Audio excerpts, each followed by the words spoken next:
Langsung saja kita mulai. 9. Hisap bisa racun ular dari luka. Anda merasakan nyeri tajam, melihat bekas gigitan. Lalu seseorang dengan penuh keyakinan berkata, "Cepat hisap racunnya." Nasihat ini bertahan terlalu lama. Racun ular tidak duduk manis di permukaan luka, menunggu diambil pakai mulut. Ia menyebar ke jaringan tubuh dengan cepat. Jadi menghisap luka biasanya hampir tidak membantu. Yang bisa terjadi justru sebaliknya. Luka makin rusak, bakteri masuk, dan orang yang menolong ikut berisiko jika punya luka kecil di mulut. Film membuat tindakan dramatis terlihat berguna.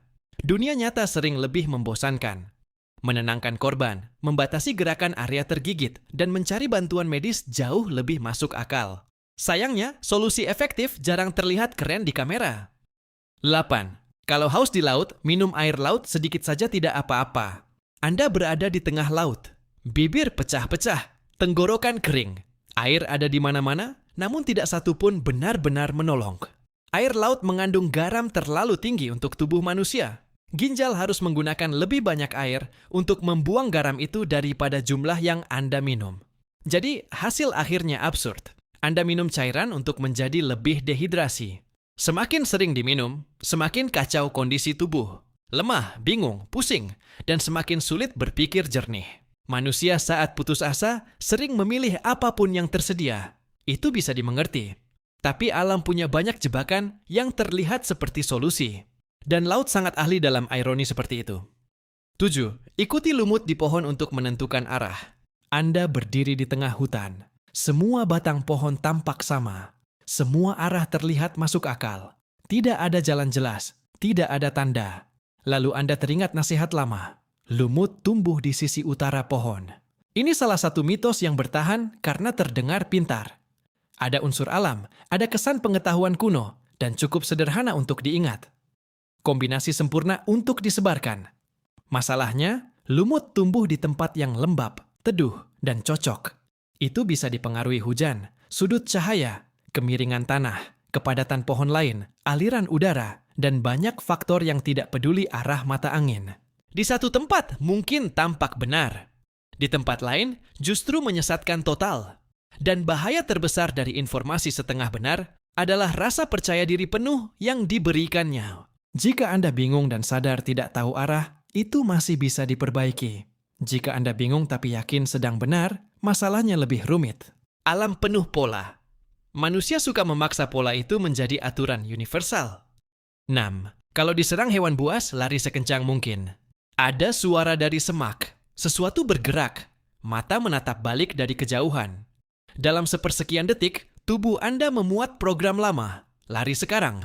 Naluri ini bisa dimengerti, tetapi tidak selalu membantu. Banyak predator merespons gerakan kabur sebagai sinyal untuk mengejar. Anda merasa sedang menyelamatkan diri, sementara mereka menerima undangan.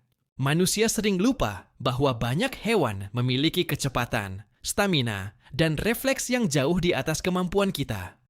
Kita unggul dalam alat, kerjasama, dan berpikir jangka panjang. Sprint panik di medan liar bukan arena terbaik kita. Respons terbaik berbeda, tergantung jenis hewan. Ada situasi di mana mundur perlahan lebih baik. Ada yang membutuhkan posisi defensif. Ada yang lebih aman jika membuat diri tampak besar. Ada juga momen terbaik sebenarnya terjadi jauh sebelumnya. Tidak mendekat, tidak memberi makan, tidak mengganggu. Panik suka memberi satu jawaban untuk semua masalah. Alam punya lebih banyak variasi dari itu.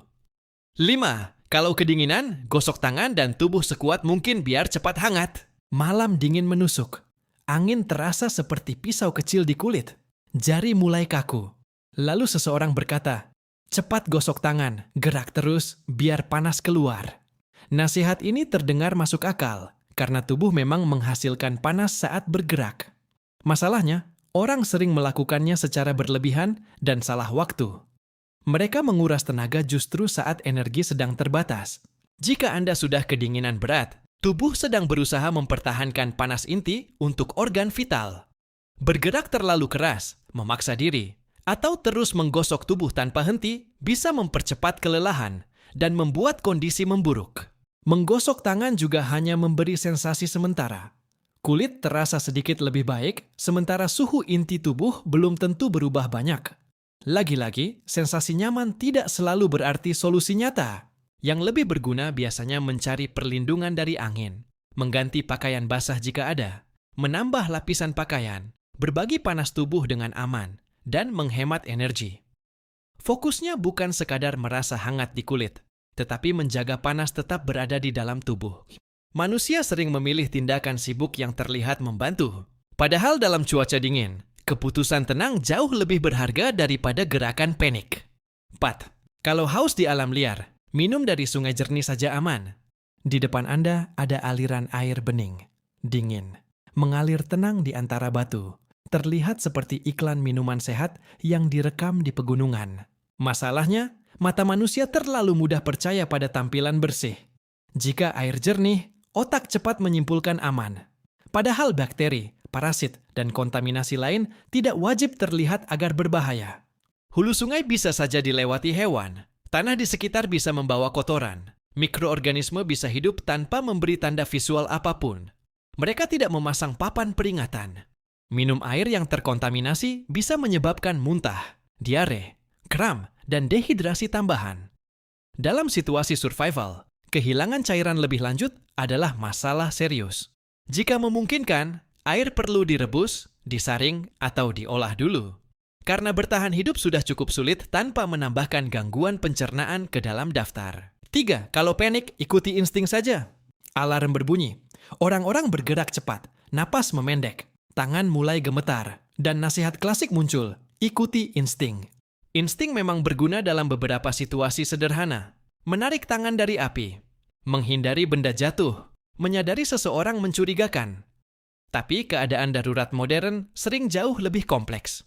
Saat stres tinggi, otak mencari jalan tercepat, bukan paling cerdas. Karena itu orang bisa membeku di tempat, mengikuti kerumunan ke arah salah, kembali mengambil barang tak penting, atau lupa pintu keluar yang tadi dilewati. Tubuh sedang banjir adrenalin, perhatian menyempit, dan kemampuan berpikir rasional menurun. Bukan momen ideal untuk improvisasi total. Inilah mengapa latihan evakuasi, prosedur keselamatan, dan kebiasaan sederhana sangat penting. Mereka memberi jalur otomatis yang lebih baik daripada panik alami. Insting tanpa persiapan sering hanya kekacauan yang datang lebih cepat. 2. Kalau cedera, langsung coba jalan, biar nggak kaku. Ada budaya aneh yang memuja ketangguhan teatrikal. Pergelangan kaki terkilir, jalan saja. Lutut sakit, paksakan. Seolah rasa sakit hanyalah saran yang boleh diabaikan. Nasihat ini populer karena banyak orang pernah cedera ringan, lalu tetap berjalan dan akhirnya baik-baik saja. Dari satu pengalaman kecil, lahirlah aturan besar. Padahal tubuh tidak bekerja berdasarkan cerita kebetulan. Kadang, gerakan ringan memang membantu, tergantung jenis cederanya. Tetapi pada keseleo parah, retak tulang, atau cedera sendi tertentu, memaksa berjalan bisa menambah kerusakan dan memperlama pemulihan. Masalah lainnya adalah adrenalin. Saat baru cedera, rasa sakit kadang belum terasa penuh. Anda pikir masih kuat, lalu beberapa jam kemudian bengkak datang membawa kenyataan. Yang lebih cerdas adalah menilai kondisi dulu. Jika nyeri tajam, sulit menahan beban, atau bengkak cepat, berhenti memaksa. Tubuh tidak terkesan oleh keberanian simbolik. Ligamen juga tidak membaca motivasi. 1. Kalau ada masalah, yang penting jangan panik. Ini nasihat favorit semua orang yang tidak sedang berada di masalah. Jangan panik, terdengar bijak, tapi hampir tak berguna sebagai instruksi. Itu seperti memberitahu orang yang tenggelam. Coba jangan basah. Panik bukan tombol yang dimatikan dengan nasihat singkat. Ia respons biologis. Napas berubah, fokus menyempit, tubuh bersiap bertindak. Yang berguna bukan jangan panik, melainkan apa yang dilakukan saat panik muncul. Fokus pada satu langkah berikutnya, cari informasi penting, sederhanakan pilihan, dan bergerak terarah. Manusia sering memberi nasihat yang terdengar pintar karena murah diucapkan dan mahal dipraktikkan. Dan itu mungkin inti dari daftar ini. Banyak nasihat bertahan hidup tidak dibuat untuk menyelamatkan Anda. Hanya dibuat agar terdengar seperti seseorang tahu apa yang sedang dibicarakan. Bakalan banyak konten seperti ini lagi, jadi subscribe biar nggak ketinggalan notifikasinya.